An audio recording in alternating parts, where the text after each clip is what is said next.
Last week, some didn't like our more serious tone when talking about the non-suspension, non-ejection for Mike Davis's dirty hit. It left some longing for our segment's good old days. There wasn't a lot to laugh at till the very end. Yeah, I was nice and serious guy. Okay, all right. We like you better when you're funny the whole time. So this week's segment, we're ramping up the funny on the lowest common denominators. Farts, puppets, and puns. If you're confused when to laugh, this laugh track will help. Here's clips from week 7 with fart noises inserted.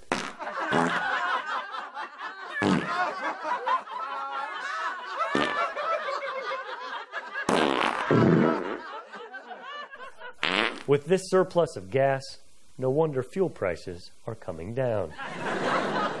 Johnny Football continues to run all over the field, jogging memories of last year. For more on this, let's turn to our expert football and autograph collector, Football Johnny. Welcome to the show, Football Johnny. Can I have your autograph? I'm a huge fan. You're not a fan, you're a football. Oh, that blows. Why do you like football so much, Johnny? I get a kick out of the pants. Woohoo! That appearance cost us $30,000. We have breaking news. Still no developments in the search for a burglar who stole a 2,000-pound overhead winch in Perkins County, Nebraska.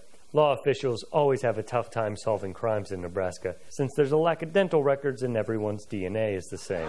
Mack Brown brought his coaching career back from the dead by beating OU.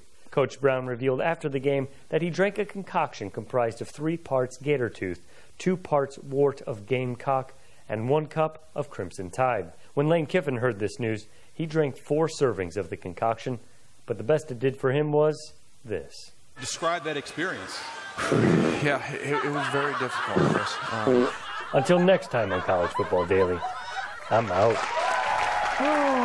Bravo. I'd call that a man who can evolve. That's exactly right. The love set last week, much more positive, and I don't even need a laugh track to laugh. Absolutely. Well done, Scott Sipker. Well done, Paul Benedict. Well done, Iowa Nice Guy. Good times.